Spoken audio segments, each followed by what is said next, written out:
امام الانبیاء صلی اللہ علیہ وسلم مقام ابوا پر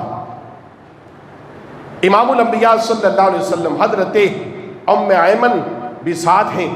امام الانبیاء صلی اللہ علیہ وسلم کی پیاری امی جان حضرت سیدہ طیبہ طاہرہ حضرت ام آمنہ رضی اللہ تعالی عنہا سواری پر سوار ہیں. مقام ابوانا پر پہنچے تو آپ کی امی جان سواری کو روکتی ہیں, نیچے تشریف لاتی ہیں اور نکاحت اور کمزوری کی وجہ سے آپ آرام کرتی ہیں. اللہ اکبر. امام الانبیاء صلی اللہ علیہ وسلم کے غلاموں, اللہ کے محبوب صلی اللہ تعالی علیہ وسلم کی امی جان زمین پر لیٹی ہیں اور اپنے شہزادے کے چہرے اطہر کو دیکھتی ہیں.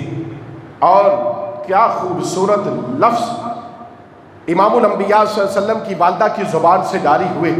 حضرت ام ایمن اسے بیان کرتی ہے, آپ روایت کرتی ہیں, آپ کہتی ہیں حضرت ام آمنہ کے لب ہلے اور آپ نے اپنے لبوں کو جنبش دی اور فرمانے لگی, اے میرے بیٹے, میں اپنے پیچھے ایک ایسا لال چھوڑ کر جا رہی ہوں, اپنے پیچھے ایک ایسا بیٹا چھوڑ کر جا رہی ہوں کہ جس کے وجہ سے قیامت تک میرا نام باقی رہے گا, میرا ذکر دنیا کرتی رہے گی. میں ایسا لال چھوڑ کر جا رہی ہوں. اور امام الانبیاء صلی اللہ علیہ وسلم کی طرف متوجہ ہوتی ہے اور آپ فرماتی ہے, اے بیٹا سن, جو جدید ہے اس نے پرانا ہونا ہے, ہر نئے نے پرانا ہو جانا ہے اور ہر بوڑھے نے اس دنیا سے چلے جانا ہے, ہر شے نئی نے پرانا ہو جانا ہے.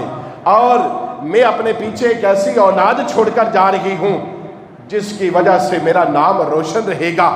آپ یہ الفاظ کہتی ہے اور آپ اس دنیا سے پردہ فرماتی ہے اور آپ کی روح جسم سے جدا ہوتی ہے. حضرت ام ایمن رضی اللہ تعالی عنہا فرماتی ہے کہ امام الانبیاء صلی اللہ علیہ وسلم کی والدہ محترمہ کو دفنایا گیا, قبر کے ارد گرد پتھر رکھے گئے. آپ فرماتی ہے میں امام الانبیاء صلی اللہ تعالی علیہ وسلم کو لے کر جانب مدینہ بڑھ رہی تھی کہ امام الانبیاء صلی اللہ علیہ وسلم نے میرا ہاتھ چھڑایا اور آپ صلی اللہ تعالی علیہ وسلم واپس اپنی والدہ کی قبر کے پاس تشریف لے جاتے ہیں. میں تلاش کرتے کرتے واپس پہنچتی ہوں, امام الانبیاء صلی اللہ تعالی علیہ وسلم اپنی ماں کی قبر کے سرحانے بیٹھے ہیں. امام الانبیاء صلی اللہ علیہ وسلم کی آنکھوں سے آنسو جاری ہے. حضرت ام ایمن فرماتی ہے میرے آقا کی عمر چھوٹی تھی, میں نے اٹھایا سینے سے لگایا. میرے آقا فرماتے, امام راضی اپنے تفسیر میں نقل کرتے ہیں اس روایت کو, کہتے ہیں میرے آقا فرماتے کاش میرے ماں باپ آج زندہ ہوتے. امام الانبیاء فرماتے جب اللہ نے مجھے منصب نبوت دیا ہے, نبوت کا اعلان کیا, میرے آقا نے فرمایا کاش میرے ماں باپ آج زندہ ہوتے, کوئی ماں زندہ ہوتی, میرے ابا جی زندہ ہوتے, آج اس بہار کو دیکھ کر میں منصب نبوت پر فائز ہوتا.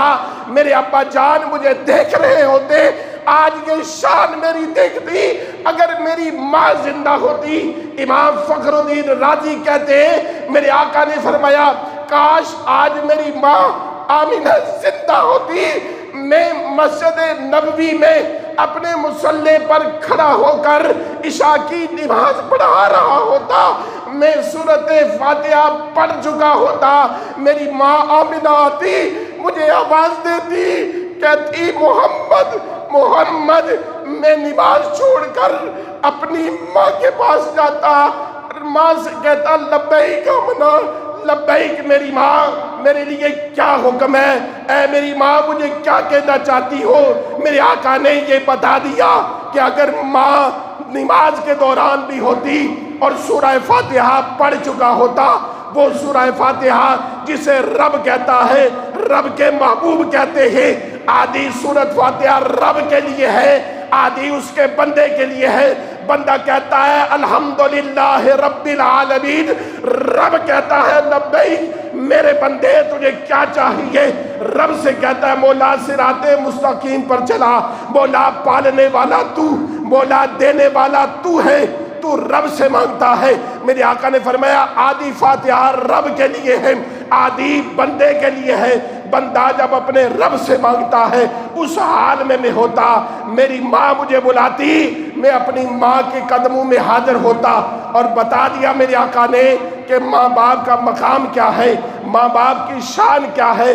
اگر دوران نماز بھی میں ہوتا، میری ماں مجھے بلاتی تو میں ماں کے قدموں میں حاضر ہوتا اور آ کر کہتا لبیک میری ماں کیا حکم ہے، کیا کہنا چاہتی ہو۔ لوگوں یاد رکھو یہ ماں باپ بڑی عظیم نعمت اور دولت ہیں، یہ چھن جائے تو مل نہیں سکتے۔ ساری زندگی ہاتھ ملتے رہو، ہاتھ اٹھا کر ڈھونڈتے رہو، گلی گلی چکر لگاتے رہو، ماں باپ جیسی نعمت پھر مل نہیں سکتی۔